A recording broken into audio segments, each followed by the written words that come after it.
அதாவது என்ன விஷயம் அப்படின்னா, 40 வயசுக்குள்ளே நான் ஃபாரினில் இருக்கக்கூடிய வேலையெல்லாம் முடிக்கணும். இல்லைன்னு வையேன், அந்த கவர்மெண்ட்டு இந்த கவர்மெண்ட்டுன்னு சொல்லி 195 கவர்மெண்ட் இருக்குது. அத்தனை கவர்மெண்ட்டோட ஒர்க்கையும் நான் 40 வயசுக்குள்ளே முடிக்கணும். இன்னும் இருக்குது எத்தனை வருஷம் இருக்குது?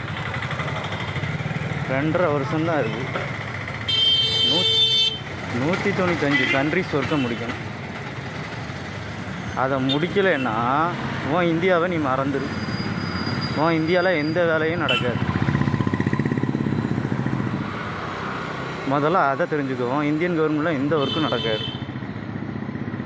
ரெண்டாவது விஷயம் என்னென்னா, இப்போவுமே ஸ்டார்ட் பண்ணி நான் அதுக்கான வேலைக்கான ஆட்கள் வந்து அதுக்கான வேலைக்கு அவங்க கூட போய் அதுக்கான வேலையை அவங்களுக்கு முடித்தா மட்டும்தான் உங்கள் இந்தியாவுக்கான வேலையை முடிக்க முடியும்.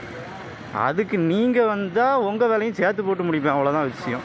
இல்லைன்னா உங்கள் வேலையை முடிக்கவே மாட்டேன். 145 கண்ட்ரிஸோட வேலையை முடிச்சுட்டு 144 கண்ட்ரிஸ் 195 கண்ட்ரிஸோட 94 கண்ட்ரிஸோட வேலையை முடிச்சுட்டு தான் உங்கள் வேலையை கடைசியாக தான் முடிப்பேன். அது வரைக்கும் உங்கள் கண்ட்ரி டவுனில் தான் இருக்கும். அப்போ அதுக்கு எத்தனை வருஷம் ஆகுங்கிறத நீங்களே யோசிச்சுக்கோங்க. இல்லைன்னா கூட சேர்த்து போட்டு பார்ப்பேன், இல்லைன்னா கண்டுக்கிடாமல் விட்டுருவேன். எப்படிங்கிறது நீங்கள் சரி. ஏதோ நிர்மலா சீதாராமன் பட்ஜெட் தாக்கல் பண்ண போகிறீங்க, வைக்க போகிறீங்களாம் கேள்விப்பட்டேன். என்ன பட்ஜெட் தாக்கல் பண்ண போகிறீங்க? யாருக்குனே சொதப்புனது போதாதா? இதுக்கு மேலே பண்ணேன்னா நீ தான் பெரிய பிரச்சனையில் மாட்டுவோம். வான் தலையில் தான் வச்சுக்கிட்டுவேன். அதுக்காக காசு நம்மளுக்கு வேலை கிடைக்கும், நம்ம அப்படியே வச்சு ஒப்பேத்தெல்லாம் வச்சிடலான்னு கவனங்கள கூட நினைக்காத. அதுக்கப்புறம் தான் டேஞ்சர் சோனே ஆரம்பிக்கும். கேட்டியா? அதையும் ஞாபகம் வச்சுக்கோ. ரெண்டாவது ஒரு விஷயம் என்ன தெரியுமா? இந்த சரக்குக்கு என்னமோ நான் சரக்கு அடிக்கிறேன், அதனால் இத்தனை பெர்சன்டேஜ் வரியாக குறைச்சா இத்தனை பெர்சன்டேஜ் இதாகும் வைக்கும் அப்படிலாங்கிறதெல்லாம் கணக்கே கிடையாது. ஒரு நேரத்தில் சரக்கு என்ன ரேட்டில் விற்றுருந்துச்சுமா? 50 ரூபா, 65 ரூபா ஒரு குவார்ட்டரு, அந்த ரேட்டில் தான் போய்கிட்டு இருந்துச்சு. அப்போ கூட அந்த 65 ரூபாலாம் கிடையாது, 60, 50, 45 ரூபாய்க்கு கூட இருந்துச்சு சரக்கு. நான் இன்னொரு ஸ்கீமை கூட கொண்டு வரலான்னு தான் ஃபீல் பண்ணியிருந்தேன். இந்த 150 ரூபாய் சரக்கு ஃபுல்லாத்தையும் ஃப்ரீயாக பண்ணி விட்டுட்டு மீதி இருக்க சரக்குலாம் காசு வச்சு மெயின்டைன் பண்ணிடுவோம்.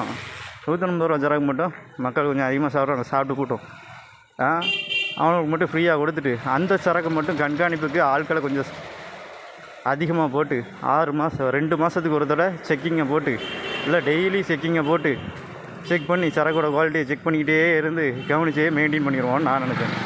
ஏன்னா எனக்கு அது செலவும் மிச்சம். அதுக்கு பதிலாக இதில் ஏற்ற வேண்டிய டேக்ஸன் சிஸ்டத்தில் வேறு இதில் மெயின்டைன் பண்ணிடுவோம் அப்படின்னு நான் ஒரு விஷயத்தை ரெடி பண்ணேன். அதுக்குள்ளேயே அதையும் நீ சொதப்ப அதுக்கு வழி என்னவோ அவன் ரெடியாக பண்ணிட்டான். சரியா? 40% குறைப்பேன்னா ஏன்னா 145 ரூபா சரக்கில் 40% சரக்கு 100 ரூபாய்க்கு குவார்ட்டர் 100 ரூபாய்க்கு கொடுப்பியா? சரி, குவார்ட்டர் 100 ரூபாய்க்கு கொடுத்து என்ன பிரயோஜனம்? சைடிஸ்ட் என்ன ரேட்டு போய்கிட்டு இருக்குது தெரியுமா? சரக்கு கொடுக்குறது பெரிய விஷயம் இல்லைடா, சைடிஸ்ட்டாக கொடுக்குறதாண்டா பெரிய விஷயம். சைடிஸ்டாண்டா ரேட் அதிகம். முதல்ல அது தெரியுமா உனக்கு? குவார்ட்டர் பாட்டில் என்ன ரேட்டுன்னு தெரியுமா? சரி, எவ்வளோ விடு. அந்த பாட்டில் மேனுஃபேக்சரிங் பண்ணுறோம் இல்லையா?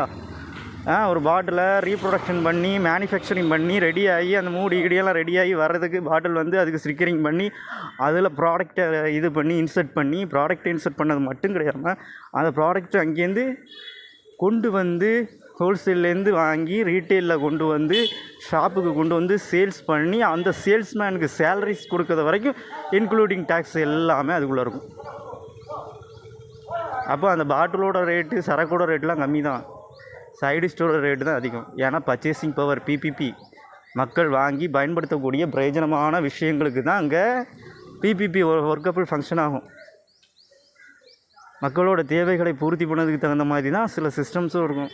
என்ன யாதுன்னு தெரியாது, ஏதோ எக்கனாமி படிச்சிருக்கேன், நான் கலட்டு குதிப்பேன், நான் என்ன வேணாலும் பண்ணிடுவேன், அப்படி பண்ணிடுவேன் இப்படி பண்ணிடுவேன் பண்ணேன்னு வச்சுக்கிங்க, ஆப்பு உனக்கு தான். எதை தொட்டாலும் ஆப்பு தான். டாக்ஸ் சிஸ்டத்தில் மட்டும் யாருமே கை வைக்கக்கூடாதுன்னு நான் பல தடவை சொல்லியிருக்கேன். எந்த சிஸ்டத்தில் வேணாலும் நீங்கள் கை வச்சாலுமே டாக்ஸ் சிஸ்டத்தை கை வச்சுன்னா உங்களோட சம்பளம், வேலை, பதவி, உதவி எல்லாம் சொல்லி முடிஞ்சிடும். அதை யாராலையும் மாற்ற முடியாது. உன்னோட ஒரு ஜெனரேஷனே சொல்லி முடிஞ்சிடும்னா பார்த்துக்கோ. ஏன்னா டாக்ஸ் சிஸ்டத்தை பொறுத்தவரை ரன்னிங் ப்ராசஸ் எப்படின்னா, டவர் எப்படி ஆகுறது? சிக்னல் டவர் மொபைல் சிஸ்டத்தில் ஏறு வரிசையில் தானே ஏறுது, இறங்கு வயசுலேருந்து இறங்குதா? அது நீ இப்போ இங்கே பண்ணுற தவறுனால இறங்குது. மற்றபடி டவர் சிக்னல் அது பாட்டுக்கு ஏற வரிசையில் தானே இறங்குது, இறங்க வரிசையில் இல்லையா?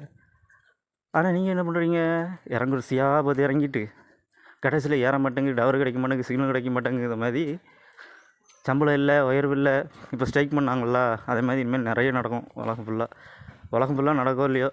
இந்த மாதிரி டேக்ஸிங் இந்த மாதிரி சரியில்லாதவங்க யாரெல்லாம் பண்ணீங்களோ அவங்களுக்கு எல்லாம் ஆப்படியாக இருக்கும். கவர்மெண்ட்டை விட்டு எத்தனை அதிகாரிகள் வேலை பணியை விட்டு நீக்கப்படுறாங்கிறது மட்டும் பாரு. எத்தனை குடியரசுத் தலைவர்கள், பிரசிடெண்ட்டு, பிறகு உங்களெல்லாம் எத்தனை பேரை பதவியை விட்டு நீக்கிறாங்கிறது மட்டும் பாரு. சம்பளம் கொடுக்க முடியாது. உங்களுக்கு கொடுக்குதே சார், எங்களுக்கு 1,50,000 தான் சார் கொடுக்குறீங்க, 2 லட்சம் தானே சார் கொடுக்குறீங்க, 2 லட்சம் தானே சார் கொடுக்குறீங்க. அதுக்கு தகுந்த வேலையை பார்த்தாதாம்மா அதுக்கான சம்பளம் கொடுக்குறது பெரிய விஷயம். உட்காந்து ஒரு நிமிஷம் பார்த்தாலும் அந்த வேலையை உருப்படியாக பார்த்தா தான் அதுக்கான சம்பளம். புரியுதா? 4 கோடி வாங்குறேன், 50 கோடி வாங்குறேன், 60 கோடி வாங்குறேன்னா ஐடி ஸ்டூடெண்ட்டில் ஐடி படிச்சிருக்கேன் சார், ஐடியில் வேலை பார்த்தா எவ்வளோ சம்பளம் கொடுக்கணும், அவ்வளோ சம்பளம் கொடுக்கணும். உள்ளே உட்காந்து வேலை பார்க்குறது எவ்வளோ கஷ்டம். இப்போ ஒன்றும் இல்லை, ஒரு ரிப்போர்ட்ஸ் எடுத்து நான் உனக்கு சப்மிட் பண்ணுறேன்னா அவ்வளோ வேலைக்கு இடையில் அவ்வளோ கஷ்டத்துக்கு இடையில் நான் சப்மிட் பண்ணுறேன்னா அதில் எவ்வளோ ஒர்க்கு, எவ்வளோ நேரம் உட்காந்து நான் ஸ்டே பண்ணி அதை நான் ஒரி பண்ணி பார்க்கணும். 24 hours நான் முடிச்சிருந்து வேலை பார்க்கணும். சும்மாலாம் கிடையாது. ஒரு ரிப்போர்ட்ஸை கொடுக்குறேன், ஒரு ஒன்றும் இல்லை, சும்மா ஒரு சின்னதாக கேட்டுப்பேன். ஒரு கண்டென்ட் எடுத்து பண்ணி ஒரு யூடியூப் கிரியேட்டர்கிட்ட கேட்டுப்பார் சொல்லுவான். ஒரு கண்டென்ட் எடுத்து ஒரு வீடியோ ரெடி பண்ணி போடுறதுக்கு அவனுக்கு எவ்வளோ கஷ்டப்படுவாங்கிறத கேட்டுப்பார். எவ்வளோ நேரம் எடுக்கும், இது எவ்வளோ நேரம் ரீச் ஆகும், எவ்வளோ நேரம் ரீச் ஆகி அதுக்கு எவ்வளோ லைக்ஸ் வரும், அதுக்கு எவ்வளோ நேரம் காத்திருக்கணும், எவ்வளோ கஷ்டப்படணுங்கிறது அவன்கிட்ட கேட்டுப்பார். சரி, அவங்கள வச்சு நம்ம வேலையை முடிச்சு ஒரு மயிரும் பண்ண முடியாது. அவங்களோட ப்ரொஃபஷனலுங்கிறது வேறு, உங்களோட ப்ரொஃபஷனலுங்கிறது வேறு. அவங்களோட ஒரு கப்பல் சிஸ்டம்ங்கிறது வேறு, உங்களோட ஒரு கப்பல் சிஸ்டம். நான் எல்லா ஒரு கப்பலும் சேர்த்து போட்டு ரன் பண்ணிட்டு இருப்பேன், அது வேறு கதை. அதுக்கு நான் சில சிஸ்டம் முறைகள்னு சொல்லி தனியாக வச்சுருக்கேன். எதுவுமே தெரியாமல் நீ ஏன் கொண்டு போய் எல்லா ஆப்பும் வச்சுக்கிட்ட பற்றியா? முதல்ல கேட்பாரற்று இருந்தால் கேடு கெட்டுத்தான் போவீர்கள் உங்கள் இந்தியாவை பொறுத்த வரைக்கும். அதனால் நான் எவ்வளவோ சொல்லி பார்த்துட்டேன்.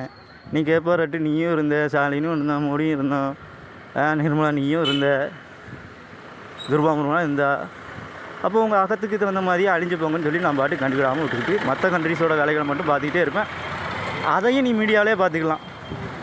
நீ அவன் அந்த இதை போட்டான், அந்த கண்ட்ரிஸை போட்டான், அந்த கண்ட்ரிஸை போய் நம்ம கை குலுக்கி இது பண்ணால் நமக்கு அவங்க சப்போர்ட் பண்ணுவாங்க, ஏதாவது உதவி பண்ணுவாங்க, ஒரு மயிரும் பண்ண மாட்டான். ஏன்னா அவனுக்கு லாசன் சிஸ்டம், அவனுக்கு அங்கே ஃபைன் அடிச்சிடும். ஏன்னா அவனுக்கு அங்கே லோன் கிரியேட் ஆகாது. இந்த ஒரு பிரசிடெண்ட் ஒரு விஷயம் சொல்லியிருந்தார், சாரிங்களே, எனக்கு வெளிநாட்டில் கடன் வாங்குறது ரொம்ப அசிங்கமாக இருக்குது சார். அது எதுக்காக கொஞ்சம் சொன்னால் தெரியுமா? தெரியாதுல்ல. நீயும் கடன் வாங்கியிருக்கேன்னு அடைச்சி முடிக்கலை.